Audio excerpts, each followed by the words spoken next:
On behalf of IICD, we welcome you, Sandeep, on as a panelist and as an expert, industry expert. So I hope people will learn from your experiences.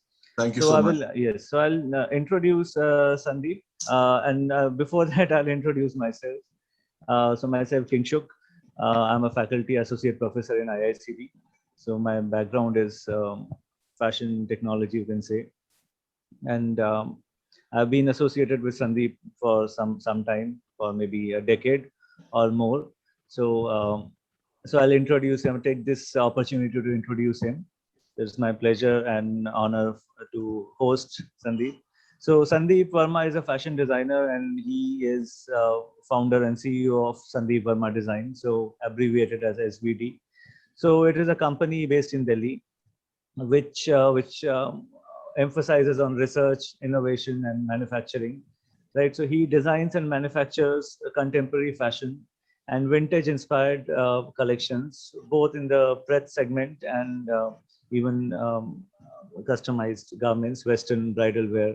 Again, more or less like touches vintage-inspired, hand-beaded collections, and he markets to Germany, England, United States, and New Zealand. And he's a fashion graduate from NIFT Mumbai, and he's also a member of FDCI. And he has over 21 years of working experience in the industry. And before starting his company, he he was associated with Raymond's Mumbai before launching his own enterprise. So the only, I mean, he proudly says that the only company where he has worked is Raymond's. So and then afterwards he started his own label, right? And he, apart from this, he has also been part of conducting training programs related to menswear, men's bespoke suit manufacturing and tailoring across India. And he is also, I mean, partly into academics, and he is teaching as a visiting faculty to NIFT Delhi and NIFT Mumbai, and also as he is an industry mentor for NID students. So with this short introduction, I'll hand it over to Sandeep, and he'll maybe talk about his journey and his career. So over to you, Sandeep. Thanks a lot, Kinshuk, and welcome all the audience and all the people who are here. It's been a nice short introduction which you have done. And I will not say that I was very fond of Raymond Limited, but yes, that was my first company which I started my career with. And then I launched into my own enterprise in Delhi. I was very clear from day one that I will be an entrepreneur. I can't really work on other people's dreams. So that is the reason I started something of my own. And I think that's true for all the people in our industry. I think most of the people, most of the designers in our industry who think this way. I'll give you today's class, which will have applied research as well as future of fashion technology. So what is the takeaway from here is, apart from my introduction and the kind of work which I've been doing, will be emphasis on design process. I think that is one takeaway for the people after 1 hour of our discussion, as well as what's happening in future of fashion. Probably the reason this sneak peek into the future is that students who are passing out might be some entrepreneur who might do research and create firms and enterprises based on these industries. So that is the idea, and that's the takeaway after 1 hour of this section which we have. Okay, so we'll start with a small, we will have simultaneous images, presentation of some slides which will be appearing on the screen. Okay, so shall I share it, Sandeep? Yes, we will start with what kind of work I'm doing as a designer. I'm into this field from as a designer, as an entrepreneur since 2005, 4 and 5. And I had around 4 years experience with Raymond Limited. This was my first job, first and last job, because that's what I think I wanted to do. And so after 2004, I started something of my own. I shifted to Delhi from Mumbai after completing my 4 years of work with Raymond Limited and consultancies and all. Okay, so I'll take you to the a very a short, I'll not say it's comprehensive, but some work which we have been doing. It tells you about the company, the firm which we have, and the kind of work we are doing. All right, so this is Sandeep Verma Designs. It's a bird's eye view. We emphasize as a designer, we emphasize on vintage bridal wear and Art Deco preth. This is the collection which I'm showing. Although we do research on accessories, we do research on futuristic fashion as well. But right now, what we cater to is a vintage bridal market and Art Deco preth market. This market is a very niche market. It's not really visible in India because people really don't follow the fashion eras and fashion times. So, and these are very big in US and Germany, especially in Central Europe and Germany. I'll start with Art Deco. Before coming to this era, I'll take you to the organizational structure of the firm. Can it be done with the slide? Yeah, okay. Can it be played? Okay, that's fair enough. Yeah. All right, so Sandeep Verma Designs is a core design company. So you can see the central circle, which is design research. So all the functions are around it, around the central structure, which is it's a general idea, general view of the kind of work we are doing. We have research in vintage fashion style, fashion inspired Art Deco, Art Nouveau. We had contemporary fashion and futuristic fashion. These are the three core design areas of this firm. It interacts with sourcing, it interacts with manufacturing, logistic, marketing, and finance. So everything is a feedback system with the design research which we have. So everything is core design. Then we have the sourcing. As you know, fashion industry needs sourcing. Then we have the production part of it, production planning. They have to plan it. We manufacture. Logistic has all the things like place and where to transfer and everything else. Marketing, we have client communication, CRM, how to promote ourselves and stuff. Finance, as you know, we need to do the costing, financial planning, and blah, blah, blah. So this is the general structure of our company. Okay, next slide, please. All right, now the second thing we have is the current market. The current market we have is, we have both B2C as well as B2B clientele. We have a market in Berlin, which is German, central German market, Manchester, England, Los Angeles, Californian market, New Orleans, which is southern market, which is definitely a jazz capital of the world, and the kind of fashion we are doing, which is a very niche fashion. It was very big in 1920s and 40s. So that's why we have this southern US market. Then we have New Zealand market, which is again offshoot of the British market, as I can say, because of the general populace of New Zealand. Art Deco as a word, as I should say, as an art form, Art Deco and Art Nouveau was started somewhere around 1920s, somewhere in Europe, and then quickly adopted in America. It was quite big from 1920s to 1940s. The features of this era was a big growth in industrialization, and the lines, engineering lines, got mixed with floral designs, very strong designs which were used this time, very, very opulent designs. And the effect of this Art Deco era is still visible in our country as well as a lot of countries. We don't pay attention to it. For example, Chandigarh is designed in Art Deco. A lot of furnitures which we have in our homes even today are Art Deco. A lot of parapets and borders which are made in villages are still Art Deco. Bombay is Art Deco. Greater Bombay is Art Deco still. So it is an era which encompasses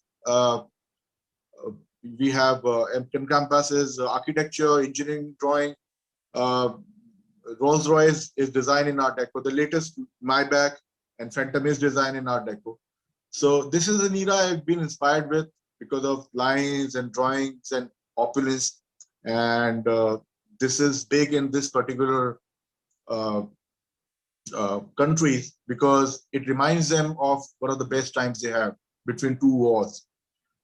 Even this was big in Hitler's Germany.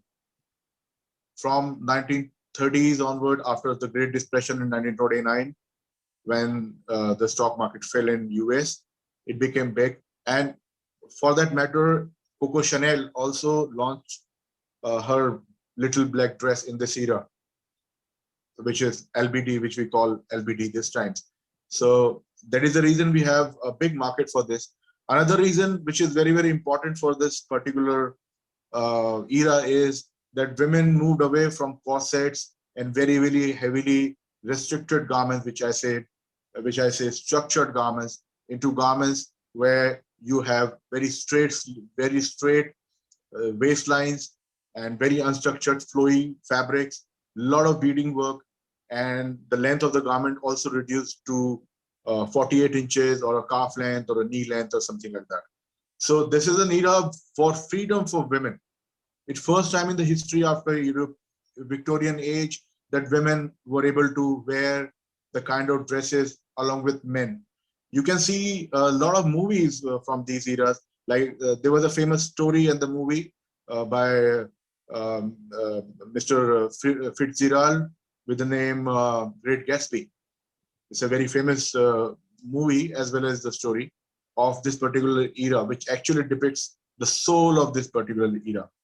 All right, so I'll start with some of the dresses which are inspired from these designs in Art Deco as well. Art Deco, which I've been doing for my clients in Germany, US, and this is for the German market. This is the first one. I hope it is visible. This is a bridal wear with long train bridal wear layered garment. The layers is again an important part of it. The Art Deco era, Art Nouveau and Art Deco era. The designs, the embroidery part is Art Deco.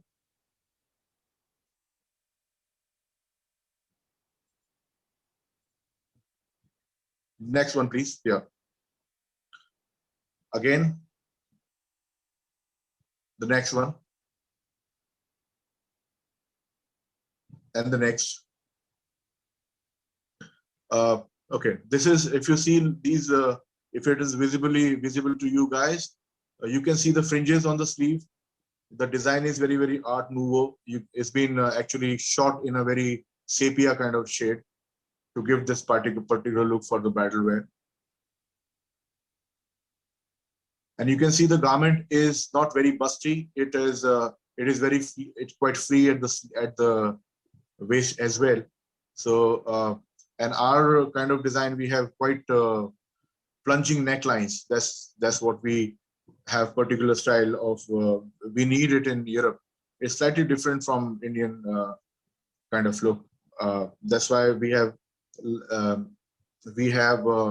necklines which are 11 to 12 inches at least. Next, please. Again, the same kind of Art Deco, which same dress which I had shown to you.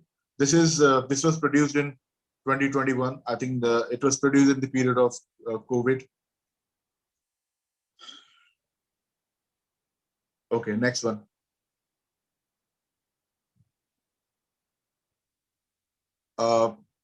You might find it little bit difficult because it's ivory on ivory. This is a shot with a llama, this alpaca, this particular emu, I think you call it. This animal, this is very in thing in Europe to have this, very expensive to have this kind of animal in Europe, but this is the fashion trend when a bridal women, especially in Germany, having this kind of animal and they do the shoot. Okay, the next one, please. Okay.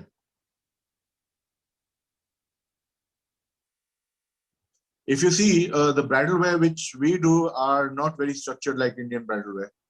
We don't have those very bell kind of a shape with stiff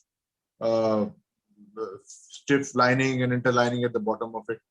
That's not what really works in US and England or say Western Europe. It's very different from the way we design our bridal wear. Next one, please.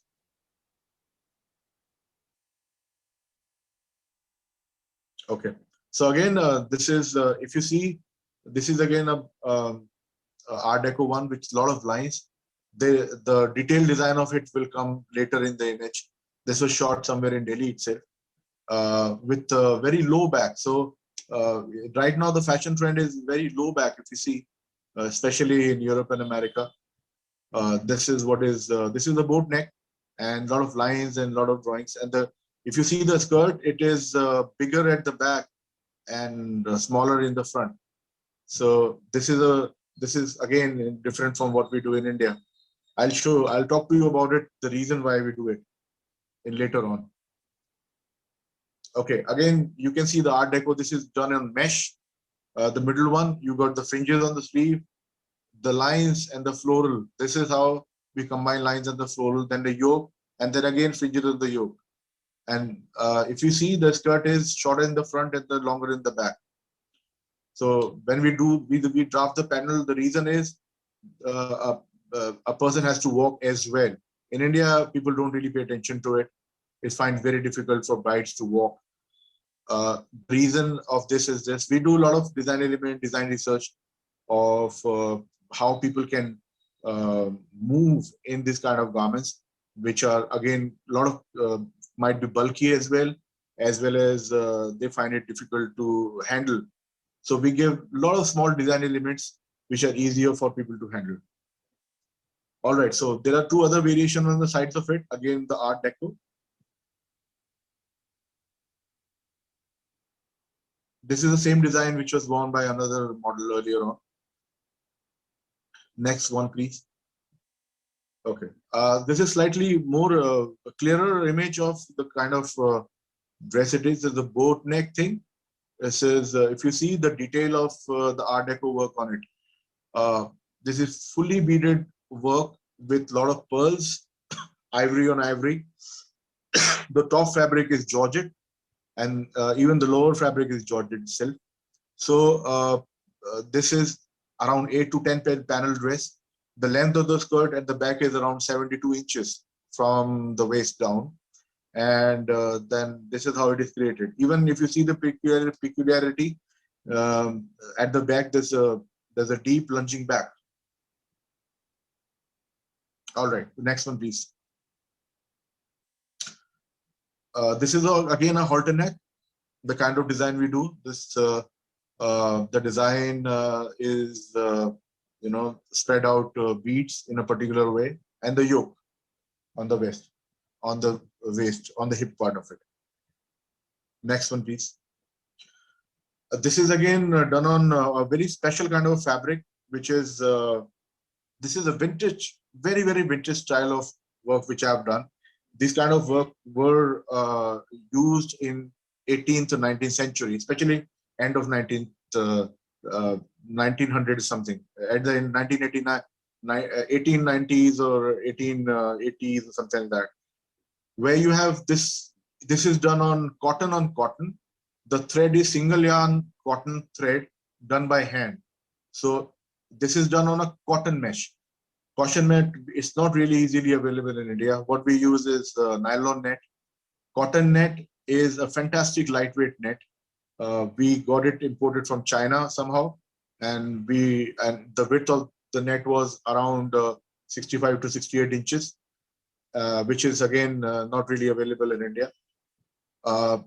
So this is fully beaded one with the sleeve, and you can see the kind of details which you have.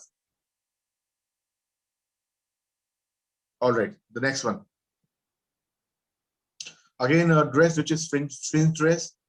It is similar part of collection, the way it is. A lot of fringes. Look at the belt, the way it is done, and look at the placement of the belt. The belt is done at the hip. We don't have. This is a very vintage style of work, where you have the belt which coming up at your hip, 24 inch, around 24 inches from the shoulder. Next one. Now this is a detail of the dress which I showed to you earlier. What we do is we don't attach slip with the garment. We have a separate slip, either made with georgette or we do it with satin. Generally, we keep it opaque. Most of our work is opaque. We don't have shiny beads done on our surface. We try to keep it tone on tone as well as matte finish. Here we have some crystals going on, which is glass crystals in the lines. If you can see carefully in the middle image, these are glass crystals in a series of 3 into 3 into 3. And similarly, this goes on the sides. In the last one, look at the depth of the top part, the torso part, how it is falls. So this is just a demo of the work. And there is a yoke. If you see, there is a yoke going on in the skirt. After yoke, we have 4 panels. It is not visible from here. If you see, it is a fish style. It is tapered. If you see, it is tapered. It clings and it goes down and spreads out. So this is how we generate it through the pattern making work which we do, the technical part of it. All right, next one, please. Again, the Art Deco thing, which the first design which we showed, how it was done. There's a belt at the waist, and there are a couple of layers, and then it goes down and forms the skirt part. All right, next, please. Sandeep, I think keeping in mind the time constraint, would you mind if we go to the panel discussion? All right.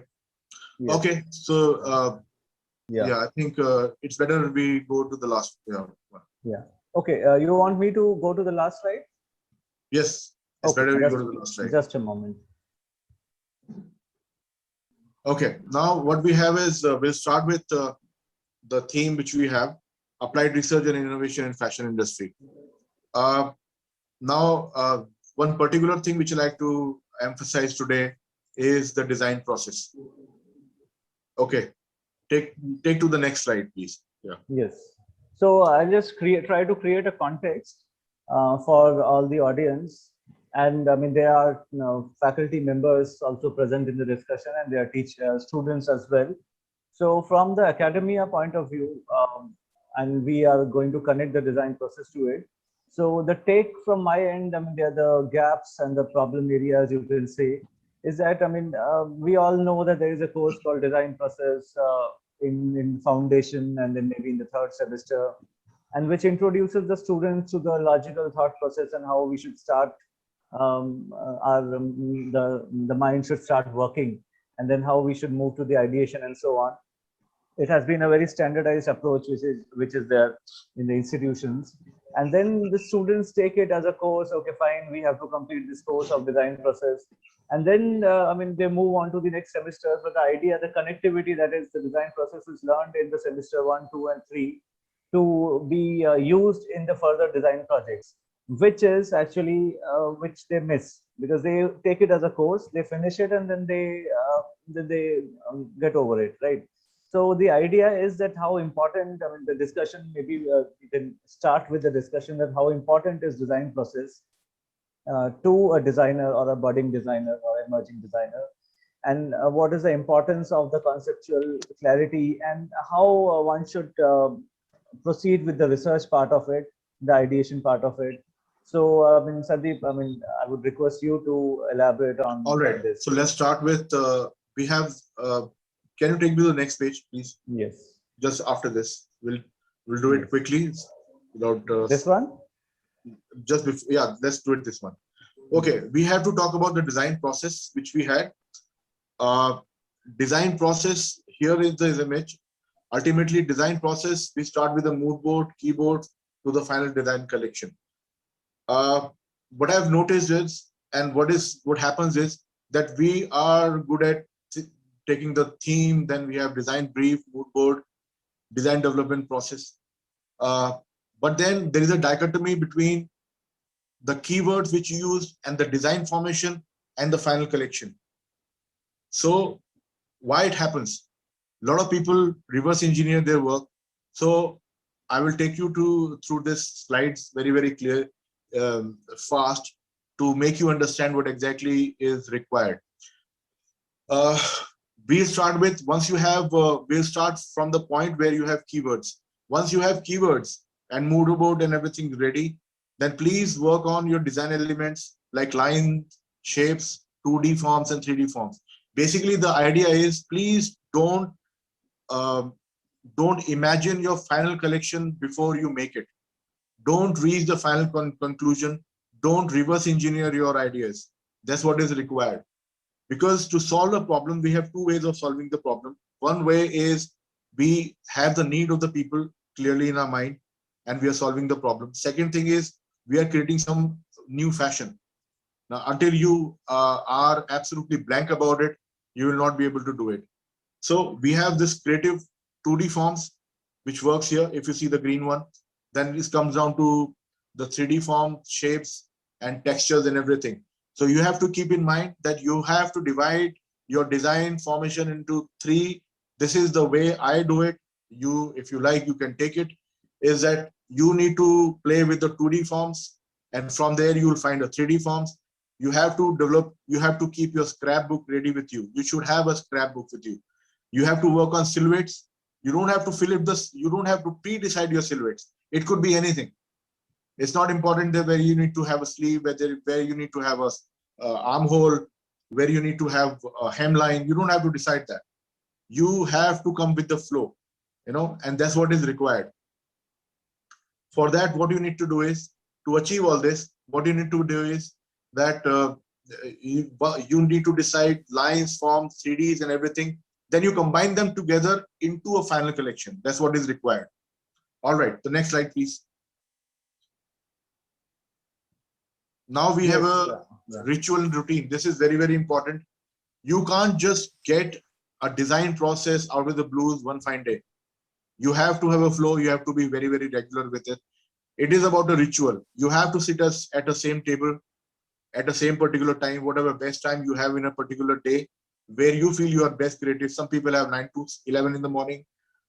This work is creative work. This is not a reactive work. You have to stop mailing. You have to stop looking at all the notification of your phones. You have to sit down and look at the paper which is blank in front of you with your keywords. That's very, very important. And you have to keep on doing it day after day after day until you reach the lines and the forms. You start with the lines and you start exploring them. It is also important to get bored with that, because once you get bored, you don't have the limitations into your mind. You have the freedom to explore the areas which you not even imagine. So sometimes it's very, very important to get bored as well. Okay, next slide, please.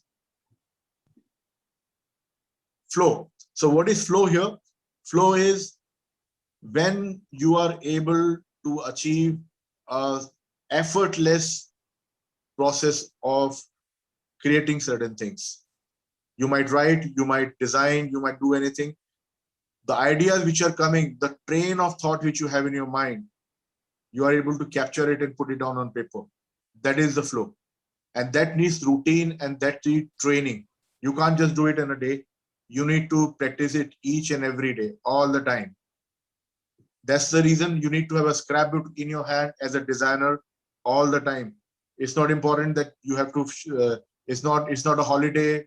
There is no Saturday, there is no Sunday, there is no classroom. You have to have it in your hand, because idea is going to go away. You will not be able to remember that. Next slide, please. Again, as I said, catching the train of the thought. This is what is required. You need to have a scrapbook in your hand. This is just a depiction of it. Connecting the dots. When you have a free mind, you have a mind which is not limited, which is not under pressure, it is relaxed, then you are able to connect the dots. It is a simple depiction of that. And connecting the dot is what creates great designs, great solutions for the problems. You need to find the problem which are not seen by other people. How you do that? Because you connect the dots. It is as simple as that. Again, don't keep your mind on autopilot.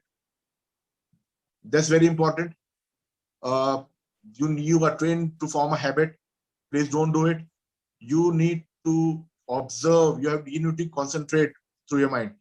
Second, I'm sorry for disregard this psychology word. It's a wrong spell. It is idea is to always keep yourself focused in whatever you're doing. You need to meditate, please do it. You know, the most important factor is being mindful. You need to remove this habit of not being mindful. Whatever things coming on your paper, you have to look at how the things are formed. The biggest fear of the people is not being in focus and not to create in front of the paper which you have in front of you. You're not able to create something because of this fear of not delivering. And this not delivering comes because you don't have the focus of it. As a designer, I've written this line, as a designer and innovator, it's our job to notice the details, and that only can be done when you observe. Very, very important. Fixing the problems, correlate the things, minute details, connecting the dots. When you observe the thing, that's very, very important. Next page, please. Okay.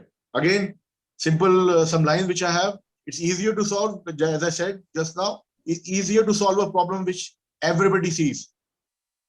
But it's very difficult to solve a problem which nobody sees. So how do you see a problem which nobody sees? By observing, by connecting the dots. Train when you say you come out with a problem, a woman age 24 to 28, she's wearing this and that. You not solve the problem. What is she needs? At what time of the day she needs? What is the occasion she has? What's the money she has? What are the invisible problems she has? You need to solve that. Train your mind to see, observe as it is the nature of it. That is the key to find the solution of the design problem. Get into the invisible problem of the people. Very, very important. So don't make out the fact that, okay, this is my market profile and this is the person I'm making for. What is the thing she needs? Why she needs to look beautiful? If she wants to look beautiful. Next. Again, in short, key to solve invisible design problems through mindfulness. Get out of habit of habituation of mind and observation. Next, please. Okay. Do the brainstorming. You already know what is it. You've been doing it, but do it sincerely with mind with observation. Again, the next one. The keywords: brainstorming, ideation, taking out the keywords, the kind of mood board, which whatever you make, final the words. So once you start making the words, the whole of the process which we have been showing will come into the picture. Next one. Learn to train your mind to translate keywords into lines, shapes, and forms. That's what we've discussed just now. Again, I'm repeating this. Scrapbook. I've already said scrapbook is something which you need to maintain. Another very, very important factor which everybody is doing, your mind wants it easy. Your brain wants it easy. That easy is do not reverse engineer. You're not Chinese. I'm sorry. That's the reason. You need to, even for India to grow as a design hub or an innovation hub, please don't reverse engineer. Although you have... I do, I do agree with the kind of emphasis you're putting on this thing, and this is so prevalent among not only students but also maybe the young designers who are working. Absolutely. They just go to let's say, I mean, what I have seen maybe in many companies as well which are dealing with manufacturing. What they do is that they send someone abroad to the fashion capitals. They click photographs and then they reproduce. There are a lot of things which are which kill the design process. And I also remember once we discussed, sorry to break the momentum, but please, I thought that I'll miss out on this. I also remember we once discussed, and this is quite apt to mention it now, that there's a thing called hypothesis in research. And we as a researchers, I would not only blame the students, it means in general, everyone, most of us, we are too afraid to tread to the unknown zone. And we are afraid to accept the failure of hypothesis. And we always try to prove the hypothesis as correct. But we do not realize that the failed hypothesis is also research. And I mean, that is the point. I mean, if we have already have a, like you can say, visualize the final output, and if the research is not heading towards that final output, we do not tend to accept it. That is where we are wrong. We should accept whatever comes through the research, right? So yeah, it is totally in line with what we are discussing. Yes, Alex, Absolutely, you I were- absolutely agree with you. Absolutely, this is what I second this. I concur what you said. The design engineering process, absolutely. Another thing which I'll add to what Kinshuk said is fail and fail fast. Pivot yourself. Move to the next one. Change your direction. Learn from your failures. Move ahead. So the idea is that when you fail, see what by what thing you have to fail. Again, fail itself is also a result. yes, It is a conclusion. It helps you other people not to go in that direction.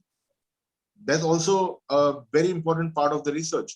Anyway, so again, as I said, I add to it preconceived ideas of your final collection. Do not reverse engineer again. You know, organically develop your design. That's very, very important. Or I think you guys understand what I mean. Organic development always comes from the flow. yes. I Next, also do appreciate the point which you have made, which is a very appropriate word, which is ritual. Actually, thought process becomes a ritual to a designer, and it can actually come. The momentum can come if you create it in a way. It becomes a ritual that you have a like what you have mentioned. Everyone has a productive time. I mean, where your productivity of the mind is maximum. You have to find the time zone, and you have to find it. You have to find the duration even. For someone, if 1 hour becomes too much. For someone, it may be 3 hours or 4 hours. And that particular time of the day and that particular setup and the particular, the things we see in our surrounding, it all becomes a part of the ritual, and then things start to automatically flow. Right. There can be numerous analogies to not only in, while designing apparel, there can be numerous analogies in all creative fields. Right. So, yeah. all right. Okay. Again, a very next one, please. Below this. Next one. Yeah. Next one. You have to go down. See if, yeah. Next to this. Okay. Again, this is a word. You know, it's a journey. You know, whatever design you do is a journey. You enjoy it. I think that is the reason you came into this field. If you don't enjoy the journey, you find the journey which you enjoy. You know, whatever field you are, you need to enjoy that. That's how it is. So it's not about destination. I just wrote this a very slangy way. It is never about the destination hurry. Anyway, so please enjoy your journey of design, not just reach the destination of it. Okay, next page, please.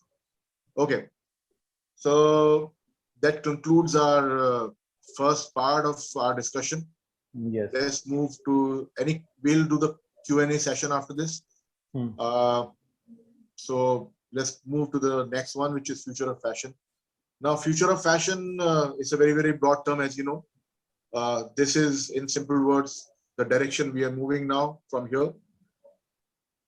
In next 5 years to 10 years to 15 years, in short term as well as long term. One is sustainable fashion. Now, when we talk about sustainable fashion, it also means it's going to be about convergence of fashion and technology. Now we have something called materiality. Now, when we talk about materiality, we have fundamental change in our source of primary material textiles which lead to fashion. For example, we are changing fundamentally the way we procure our material. For example, we have spider silk. How it is done? It is genetically engineered in a petri dish, and it is combined with the genes of a yeast, and yeast produced like an alcohol or brewing of a beer, it produces silk protein, spider silk protein. This amazing. So we are going to genetic engineering to produce it. No more killing of the animal the way we do it. No more silk the way we generate the silk now. And then again, it is a lot of water polluting. It is a lot of it consumes a lot of, it is a big carbon footprint if you look at silk. It is ran on mulberry. So you have a plantation, you have a whole of the process, you have to have water. The whole of the process is lot of energy guzzling. So this helps. So this reduces the carbon footprint. Another is biofabricated material made of mushrooms. So mushrooms are used to make leather. We have leaves of pineapple, and recently there is a company in Europe, in Amsterdam, I think, which has started using mango pulp. They have waste mangoes, out of season mangoes, which they use and produce leather. And these leathers are in turn designed and used for making bags and different things. So this is another direction in future which is important for our sustainability. Next page, please.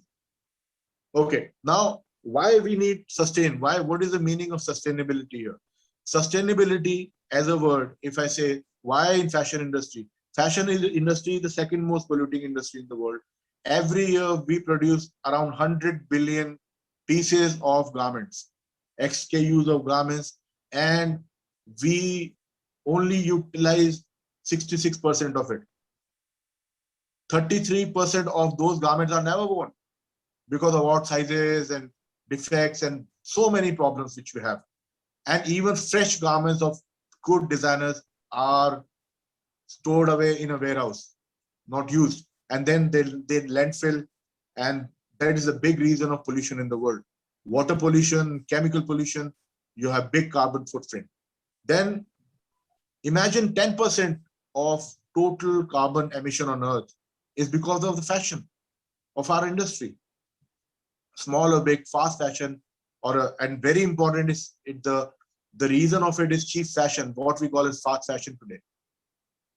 Fashion, which is fast, which use cheaper material, and it tells you to change very, very fast. We use fashion as a disposable means. We use garments as disposable. How many times we wear a garment for 20 times or 30 times? We wear it for 3 or 4 times, and then we go to Amazon and look at the website and then try to download or go to the window shopping. So that's how we have been done in our psychology to change. Very, very important. That is the reason I'm actually attacking the fashion industry. But if we don't do it, government is going to bring regulations in future if you don't change yourself to be sustainable fashion. And already a lot of companies in Europe, like cars, have started regulating fashion industry as well. Another thing which is very, very important, the next page. When we say more is more, this is the philosophy right now. And then we have to choose more is more or less is more. Fast fashion is basically polyester dystopia. Everything is polyester, especially in Europe, is blended with polyester because cheaper to produce and faster. The cycle of it is faster. You have every piece. You can imagine that since polyester is invented, not a single strand of fiber is being recycled. Everything is still lying on earth, in our soil, rivers, oceans, water, the fish, and in our veins. The latest research shows that we have this plastic polyester in our veins, in our guts, in our kidney, which might create a big problem in future. So this is not something which is happening in moon or at faraway land. This is happening in our body. Next one. How we are going to do it? Again, students which are here can look at these keywords and create companies out of this. These words are reduce the inventory. Number one, how do you find a solution? How you reduce the inventory? You don't have to stock a lot of garments. You don't have to manufacture a lot of garments. Number one. Secondly, shortening of fashion supply chain and transparent. You should know where it is produced, how it is produced. You need to stop using water. For example, these days you have denim. Denim is the kind of look, the faded look which you have is done by laser. 10,000 liters of water is used by our jeans to be produced. One jeans. Can you imagine that? So if you use laser or any other technology, we reduce this thing. We reduce this factor. More, there is again, when you have a supply chain, we need to understand the transparency of it. Who's making it? What is the condition of that person who's making it? Is it made in Bangladesh? How the people are living it? If you give them a better lifestyle, it is going to help your supply chain. Again, very, very important. The same thing is happening in India. Okay, another thing which is happening is on-demand fashion. There is a company in China which is catering to America. It's called Shein. India is Shein. It has been banned by India last year because of the reason which we know, and rightly so. But this company, what it does is it collects the manufacturers directly, and it asks for the demand from the people in America and Europe, and they produce it on demand. Small quantities for directly to the B2B and as well as B2C. So they tie up and created a platform of this kind. What it does is it reduces the inventory. So it saves it reduces the carbon footprint because of this. Another direction which we have is mass customization, individual designs and fits on scalable model. This is another direction which we have, which we can go in future. Mass customization with technology, where you can cater to individual designs. The power of design is with the client and the consumer, as well as fit which you can give. Some companies in Japan and others are doing some work with very good quality fit. Next one, please. Another very, very important and sustainability issue is AI trend spotting. Companies like WSGN, what they're doing is, and a lot of other companies also, they are trying to have the data from all over, feed it to an algorithm, which is AI algorithm, and come out with more accurate global trend. What is going to do is, it is going to reduce the wrong trend and a lot of garments which are not required, which people don't require, which people not buy because of being out of fashion, and they get dumped in landfill. So with every % increase in trend, which company follow from different trend companies, are going to save a lot of wasteful production and in turn reduce carbon footprint. Next, please. Again, the word, this is, I call it textile computing, which is sensing data from human body. You have the fiber and you have the sensors which are woven or knitted with the fabric itself. For example, the waistband or the fabric or whatever it is, and they take out the data from your skin to the electronic equipment which you have, the data, whole of the data. You have the ECG, you have the temperature, humidity, glucose level. You already have glucose. If you see the small tiny glucose machine at home, you pinch it with a needle and you can get the glucose. Now these things are woven into the fabric. And similarly, you have smart interactive fabric which change color, fabric which respond to the pressure, fabric which respond to the light. So these are the smart fabric which are going to be used in future. And I think they are starting getting used now. Next one, please. All right. Another one, which is virtual fashion. It is basically fueling the imagination of your visualization. How will you look in a garment before you buy it? The buying decision, it helps you to do the buying decision. It customizes it. So it reduces your inventory. That's one part. You try before you buy. Again, in your environment, you can actually create your environment in which you are going to wear those particular garments, and you can see your face and body and whatnot. It changes the way you do the retail. You look at a particular garment, you also know in what rack, in what almirah or what side of the store the dress is lying. What is the size of it, whether you are going to fit in it or not. Or you take a picture of a particular garment and you fit in yourself. The algorithm is going to tell you which store in Delhi or in India you have that particular dress. You don't have to run away anywhere else. So that is the kind of virtual reality and AI interaction which is available, is getting into the market. Next one, please. All right. Now, another thing which is, I think, is going to take our jobs, which is AI fashion designer. Amazon is experimenting with artificial fashion designer.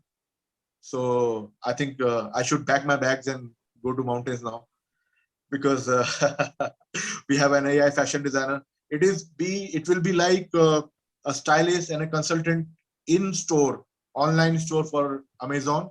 And then once it is able to do that and people are able to have faith on it, then I think there is a limitless opportunity with this. But the only problem is that where people like us will go. Anyway, But jokes apart. by this, Sandeep, by this AI fashion designer, do you mean that there are personal shoppers in these department stores who guide the customers that this would be the right fit for you and Yeah, so on? actually, there are another thing which I'll add to it, which I have not said is they are creating patterns which we are not able to create. They have so much of data that right now I can correlate between a bus and a beautiful flower and create it in a pattern on a dress. For example, they have so much of data. The computing power has so much of data. They are able to correlate so much mind-boggling things and coming up with very, very new designs. This is cognitive artificial intelligence, which they say they are going to. This is what is going to come into fashion designer. That's what I heard. So it will compete in terms of as an artist. We still have some computers which are working. They're experimenting with as an art form. Computer designing or art, making an art or using a paint, maybe with emotions. So the ultimately even I can't say the direction where it is going to go, but the future is fantastically Challenging. mind-boggling. Yeah, absolutely. And in a way, then the budding emerging fashion designers have to compete with the AI absolutely. fashion designers. They have to compete with them. I think there will be no profession which will not be have to compete. Then there'll be a time when just like handcrafted stuff, a human-made, human-designed product will be kind of more valued. Yeah, it would be luxury. Holds a value. It will hold a great value.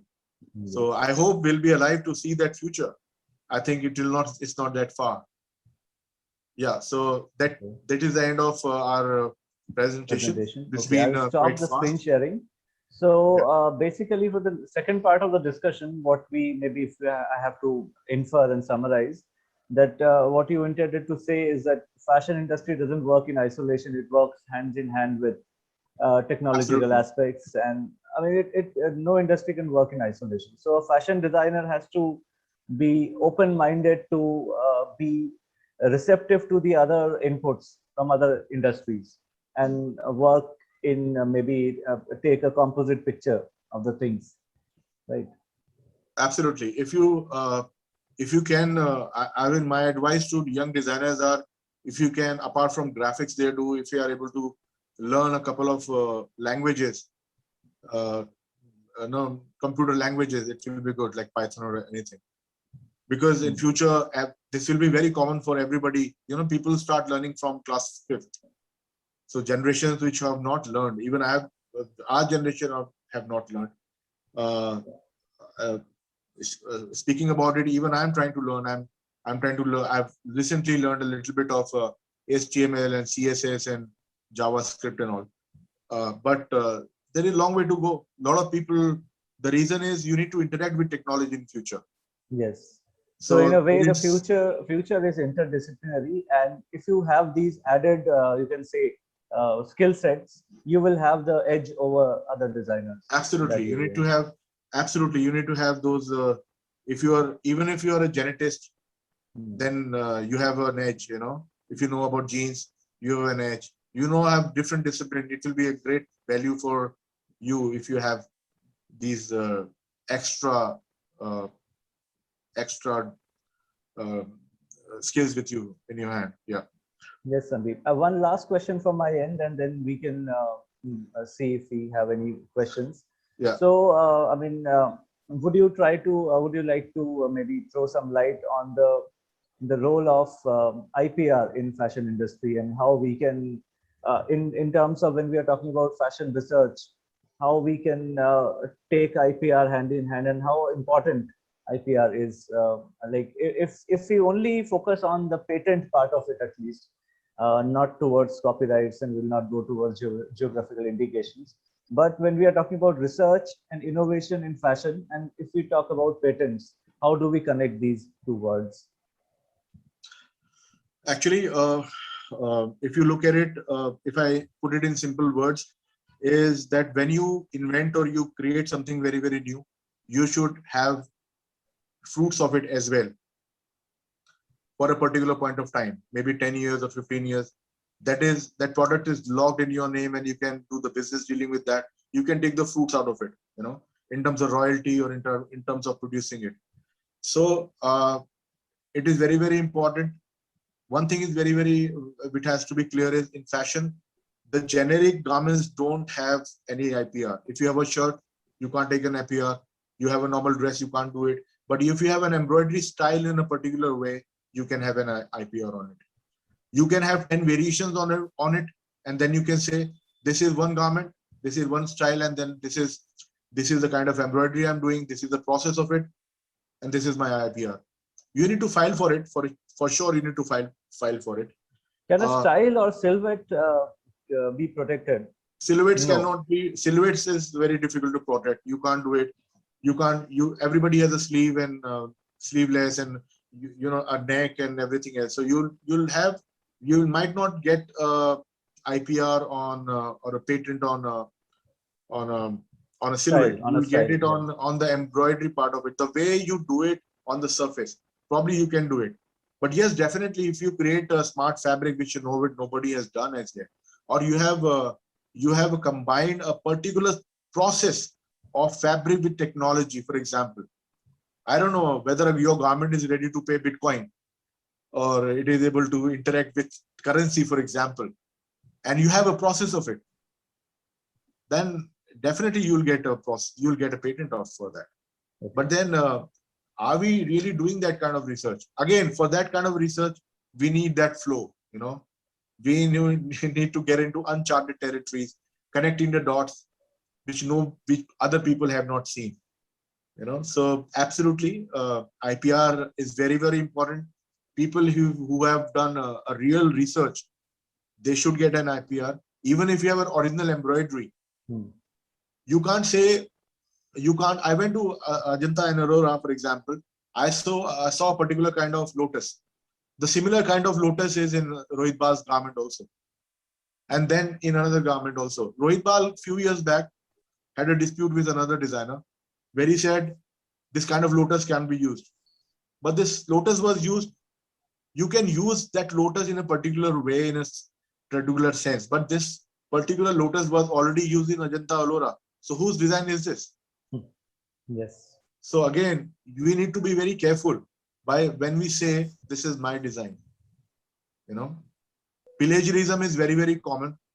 We understand and there's nothing, no legal tool to stop, I think, plagiarism in terms of styles and silhouettes and in terms of the components of the garment. Suppose if, let's say, the house of Chanel has come up with a very innovative style in terms of the cut and the structure and silhouette, and someone takes a photograph and can reproduce, so it cannot be stopped, right? Absolutely. Can the pattern be patented? Pattern of the garment? Like yeah. Again, if you look at the ground reality of it, the problem is, do we have the resources to catch each and everybody? Again, is government helping us with the kind of force to implement all this? For example, you have so much of designs are getting copied in Chandni Chowk. People say it's a Sabyasachi's design. Sabyasachi is being sold to Madura Garments. But do you think Madura Garments is coming after people in Chandni Chowk? They will come to people in Chandni Chowk when the retailer of Chandni Chowk becomes so big that he have no choice but to pay. So that is what it is. Otherwise, it becomes very, very difficult for people. I think that is the reason that best thing is you maneuver, you do the changes of the design. And the problem with our field is that somebody is using a blue color sequin and you use a red color one and the design is changed. You change the lotus of it into a rose, the design is changed. So those sectors are there. So it becomes really, really difficult. There is no doubt this really difficult. But Okay. yes, if you create something very, very valuable, a value for people, you combine the technology together. For example, you come up with a fiber from some particular plant which nobody's seen. Okay, then it is your patent. Then you can do that. Definitely you can do. You come up with a smart garment or smart dress which has so much of functions, technology. It is your patent. Definitely, nobody can take it from you. Yeah. Yeah, okay, Sandeep. I think there's much more to discuss. We had just started. We were just warming up. This is what I feel, and it was going in a very interesting direction. But due to the time constraints, I think Let's yeah. we will Let's stop start with here. Q&A. Yeah. We were just warming up for the gig, right? Oh yeah. So fine. I mean, if there are any questions, anyone wants to ask any questions, any faculty member or any student, you are free to do so. Either you can type in the chat box or you can ask directly. Over to you. Okay, yes, we have a question from one of the faculty members, Professor Meenakshi Singh. So, okay, no, this is for she, me. Okay. okay, she has asked, will you come to teach at, Meenakshi ma'am, you can speak, do you have the right to speak? I mean, I don't know about the technical part of how. Okay, I'll give you just a general insight of it. See, I'm more of an entrepreneur, to be very frank. I think I'm not really a teacher, if you ask me. But yes, I can share my thought process sometimes. I might not be able to take regular classes. I don't know really, it depends upon the time and circumstances and a lot of technical issues with the college and all. But surely I will, I like to share my thought processes regarding fashion and the way the fashion is going with all the people, all the students, because my idea is to make design and design student world class. The reason I'm saying that is, for example, even for me, I think as a designer, I design sitting in India, I sell it to the people sitting in Los Angeles or Berlin and people buying it. So once you started doing it, it means that you are creating world class fashion because people are buying it and coming back to you for this. So similarly, what makes it that way? That is just the way you think, the way you apply your thought process and your training and training in fashion and the design and all. So my idea is to share these things with you people. Okay. So compliments from Meenakshi ma'am, and she would like to see you here. We'll work out some way, and the colleges are reopening, and it's almost. I mean, it has almost reopened to full house in Rajasthan at least. So hopefully we can see you in Jaipur in near future. Okay, and another fellow faculty member has Mr. Rajesh Kumar. He has asked, so common people doesn't understand sustainable fashion. How to create awareness? Yeah, this has been an age-old question. It is a very Sorry, I just read it question. Yeah. It is a very simple. There is a simple answer to it. Connect everything to the water in the soil. Connect everything to the water in soil. You live in Rajasthan. Look, I know Rajasthan, where there was a time when people used to take water on their earthen pot 5 kilometers, 10 kilometers. Tell them there will be no water. Tell them when you wash your clothes, how much water you waste. They will realize it. They know it. General masses know it. The only problem is, what are we offering them? We are offering them polyester. Are we going to leave all and everything on the client itself, on the consumer? This is again a question. Don't you think our grades come into the picture? Very good point. Don't you think that a person who's making polyester or washing a jeans, he doesn't have a responsibility? He can cut down his profits by 5% or something, and he can introduce a laser machine, or he can have another technology, isn't it? So why leave everything to the client? Consumers who don't get water, imagine, I mean, Rajasthan, I don't have to say it actually. You don't have water for animals and the crops. You have a bajra growing over there. That's what the staple food. Rajasthan, I mean, there was no rice there was a time. Staple food of Rajasthan is not rice. Now they must be having rice. But imagine what's happening. So the responsibility is not always on the consumer. Consumer will understand. But what are we offering? We are offering a polyester sari to a lady in the village. Can you imagine that? Yes. Because So it's cheap, this but is it is where, not cheap. yeah. It is not cheap because there is a carbon footprint. It's cheaper to produce for the greed of it. Yeah. So we can recycle it. I'm not saying use cotton plantation because that also is water guzzling. Slowly, we need to move in that direction where people can sustain fashion and we can upgrade ourselves, upcycle our products. Yeah. So I So hope you were giving a very good example that day. I think Gucci or Prada, or I don't remember which brand you were talking about. I'll share. Yeah, I'll share with you. Yes, I think you. Yeah, there is a couple of brands in America.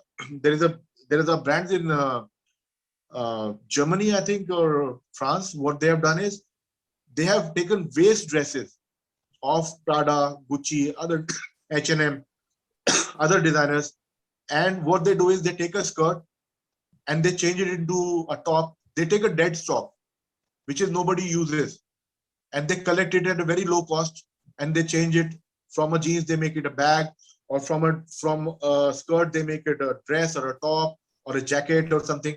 So they use, and what they do is they don't remove the label of the company. They say the 90% of the work is done by the company, which is Prada. They put their own label, which say we have redesigned it or we have given it another form. So there are two labels coming in one particular garment. So they are not infringing upon the IPR of the person. They're giving due credit and they've bought it, which is with the permission, and they're marketing it in a new way. It's a win-win for both the brands. Prada is also getting the credit for it, or any other brand, as well as that person is also getting credit for it to creating a new garment. Otherwise, it would have gone into the landfill. Yeah. Okay. Yes. So many compliments from our faculty members, and Professor Pampa Pawar has also Thank you so given much, you ma'am. compliments. Thank you The so much, bridal sir. collection based on Art Deco was stunning and sensuous. The I'm so Western sorry I couldn't clientele show can everything. understand. Yeah. I couldn't show everything. There was other stuff also, but And maybe she has we'll have a also chance. left a question in the end that was wondering who are the consumers in India for such collections. I think I'm not selling in India as yet, so I find it difficult. But yes, market is moving towards that. Market is moving towards that. That we have dresses becoming something like gown. But the problem with, I'm not saying problem with India, we have not seen these kind of design eras. Generally, people have not experienced those eras. That is the reason you don't have these kind of markets in India. Still, we still don't have the market for the kind of eras which we had in India. We just say Mughal style. We don't. Have we used fashion which was experienced, which was done in Ajanta's time? We don't use that. So we need to first respect our own fashion eras probably, and we need to Very come valid up, point. Very valid point. Yeah, Yes. we have a rich culture. We had people don't know that chiffon or flat chiffon was invented in India. Can you imagine that? Cotton is given by India, and sugarcane is in India. There's so many things. Even silk. Latest research is that silk not just in China. Silk was in Mohenjo-daro, was in Indus Valley civilization 10,000 years back. We study our own culture. Definitely, we can come up with fantastic ideas. We can incorporate these kind of designs. This Art Deco design is generally these days used by, a lot of films, movies, but then they are used to make a girl look sexy and a dance form, a lot of fringes hanging around, but people don't wear it as an Art Deco or Art Nouveau style. How many people, and we go to 70s, then we only come out with bell bottom or we polka dots. People don't know about it, right? We need to educate. And I think slowly market is maturing. The reason is market is not matured. This is another reason. Slowly market is maturing. Then we'll have space. There'll be a space for clothes like that. Actually, I'm experimenting with this thing in future, that I'm coming up with my vintage collection in India. I'll test it in Indian market with online and offline presence. I'll see how market behaves, whether I'm able to sell it or not. And I'm sure there must be people who have this kind of taste as well. So again, how market is going to behave is absolutely based on the data we have after we sell. Yeah. Okay, so one last question I will take. It is from a student. I mean, I'm not very clear about what she wants to ask. Can a student gain experience apart from college? So can you just elaborate on your question? I didn't get it. Or can you ask the questions to Sandeep directly?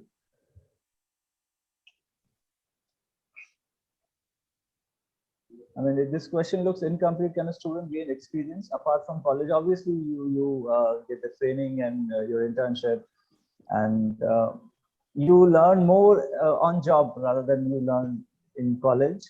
On job training is much more important. So this is what my take is. But Sandeep, I mean, this is a question which came across. So can a student gain experience apart from college? Okay, sorry, one more question. I think Meenakshi ma'am has asked twice. Which marketing channels do you use?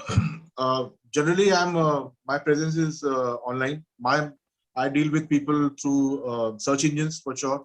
I talk directly to the clients online. It's basically online. So my marketing channel is online. For B2B, we deal directly with the client, which is which is directly dealing with the clients. I don't, this is the channel. I don't retail. I don't have offline presence, especially in India. I might be having in future, but not right now.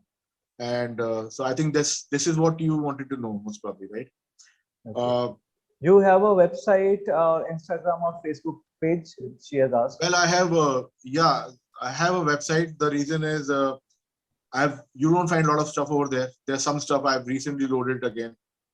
I had to take on my website because of the same question of IPR, which you said.